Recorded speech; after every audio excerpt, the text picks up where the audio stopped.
So recently, I held my little daughter in my arms, her cold, tiny body, hoping that maybe if I hugged her for long enough, I could be able to pass some of my warmth to her, give her a little bit of breath, even if it was for just one more second. Because I could have given anything to hear her call me, Mama, Mama, again. I can still smell the metallic scent of her blood, 2 bullets lodged in her frame, her head split into two at the back, white fluid coming out. The doctors declaring that it was a little too late, there wasn't much they could do for me. She was one of those classical cases of the wrong place, wrong time, caught in the crossfire. Guys, they told me she died in a crossfire. Crossfire. In the balcony of my own house. Make me understand what crossfire means once again, because for the life of me, I cannot seem to comprehend. Okay, let us be stupid for a second and assume that it was the crossfire, but why on earth would you be shooting at innocent civilians expressing their displeasure to leadership? Mama, my head hurts. Am I going to die? Am I going to go to heaven and be with Kwaru? I hear her last words ring in my ears. I wake up, startled. I fell asleep on the floor next to her bed again. She's been haunting me in my dreams. And suddenly, I'm not the only one nursing these wounds and pain. Nightmares. Nightmares of a course for politicians who don't care who they ban on their way to the ascension. Piles of bodies on more piles of bodies. A staircase for him, a stepping stone to the throne as he drinks our blood, feeding on our flesh, mocking us for our foolishness. How could we trust him, think he's one of us? He's one we've lost, inciting, and then behind closed doors in his heavy castle, heavily guarded, he shakes hands with the very mheshimiwa he swore he loved with every fiber of his being. Wajinga hawa, wajinga nyinyi, wajinga sana. They shake hands, clinging their cups. Louder and louder the sounds of their laughters. Louder and louder the sounds of our chants of resistance and revolution. Louder and louder the sounds of bullets to silencers. This men and women in uniform, swearing an oath to protect us. Laughable. Who will protect us when we need protection from them? What do you do when the shelter has suddenly turned into danger and you are left with no shield? The weapons that ought to keep us safe being wielded against us. We are left defenseless, distressed, harassed, and embraced by dread. The police have become a nightmare, the kind that gallantly attacks even in broad daylight. No, don't let me go mentioning the names of those who fall and prey, hunted by their own countrymen, bruised brutally until bloodshed, men turned into savage animals. They lost all sanity, every ounce of humanity, because how? How do you get to this extent of beastliness? And as if that isn't bad enough, you have shamelessly renamed as anarchists, treasonous criminals, defender of the weak, now preying on the very people he swore to protect, while covering his sins by praying and ending in sincere hallelujahs from church leaders who care for nothing apart from fattening their pockets. Wolves, uondoreni rito nyirombe karagine magehatho nyirombe gitieko. They made us forget that we have the power, that we, you and I, we are the power, turned us into puppets. See, now we are taking back our rightful place. We refuse to be tossed and turned. We are no longer begging for it. We are fiercely demanding it. Because this is not just about politicians from our tribes. This is a battle for accountability, responsibility. And we are taking every last bit of it. We are voting for people that have the people at heart. And after elections, hatutarusha mawe tena, na kama kuna mheshimiwa anadai fracas, wacha ende barabarani juu raundi hii, hatutapigana juu ya msee mwingine raundi hii, hatutableed ndo mlead.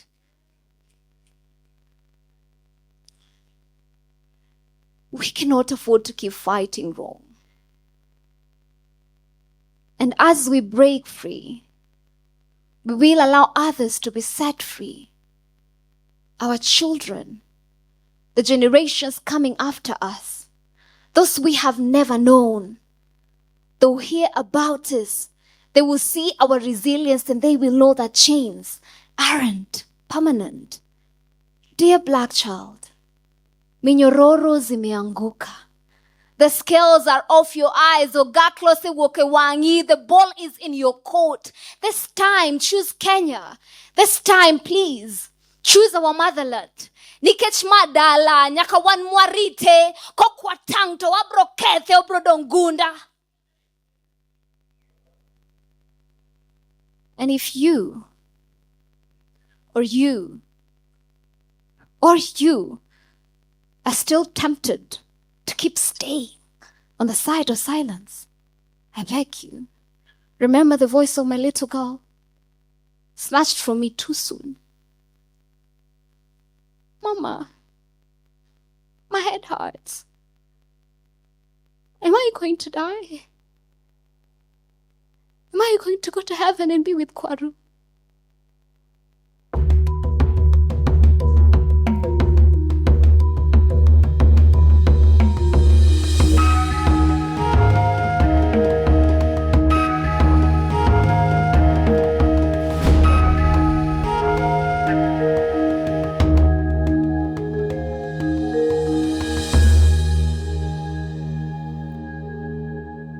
The third piece that I'll be doing is called The Revolution.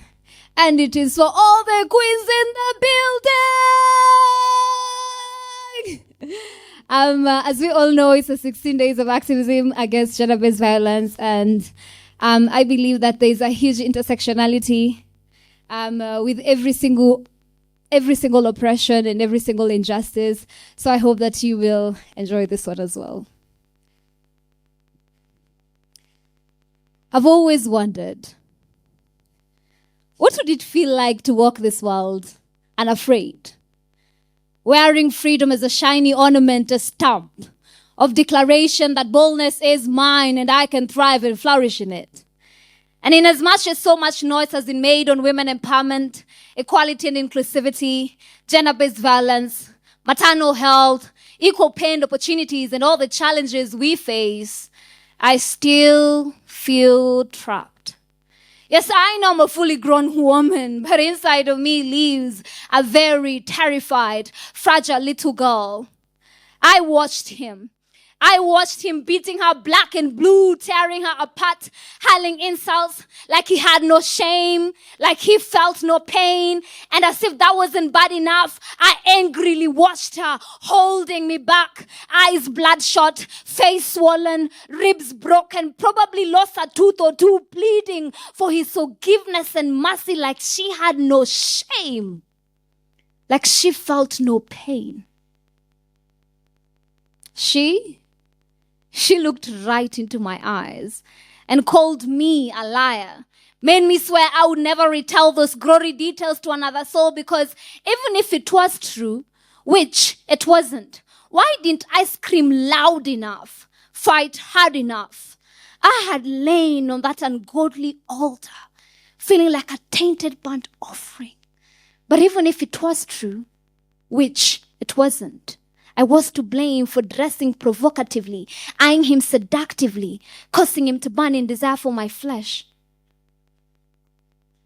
Her own mother had dragged her, stark naked, in front of the thirsty eyes of the masses to go get the cut, because unless she was mutilated, she was a disgrace.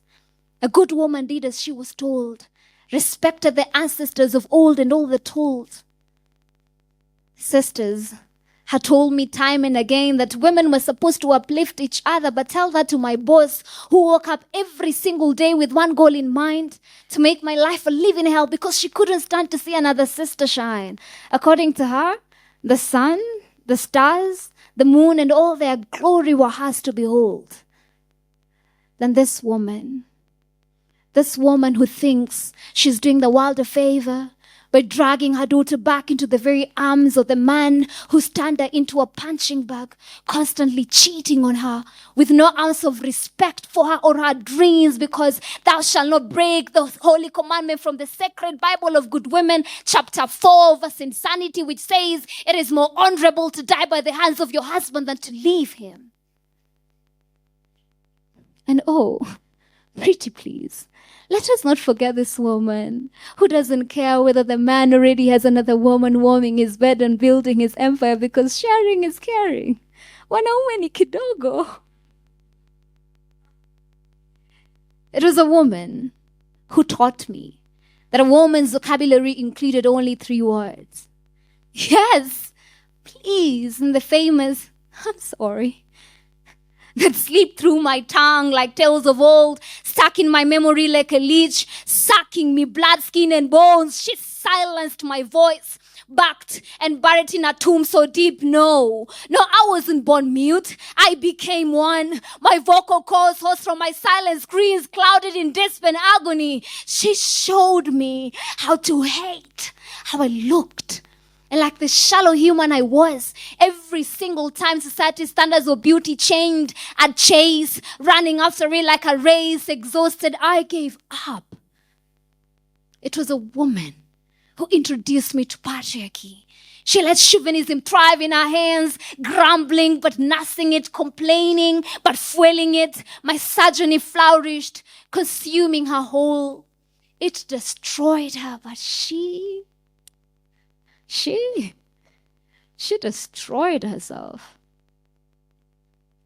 But maybe, just maybe it's because she didn't know better.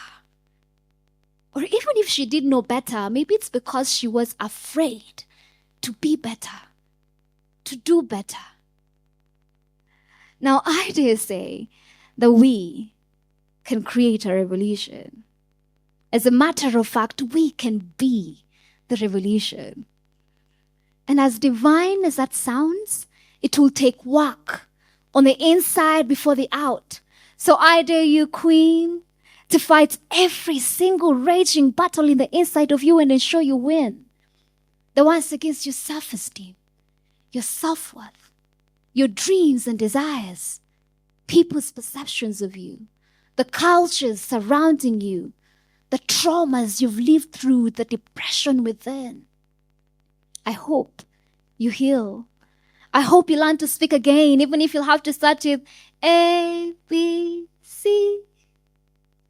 I hope you learn to laugh with the abandon of a little girl who's known no darkness or gloom, like the great warrior you are, audaciously stepping into the battlefield, committed to victory, not just for you, but so your fellow sisters, your daughters, the generations coming after you would never ever have to fight such wars ever again. I hope you keep evolving every day. And once you do, Queen, you will be unstoppable.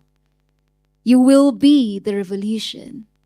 And maybe, just maybe, we will all know how it feels like to walk this world unafraid. Thank you so much. Round of applause for Felicity Mudis.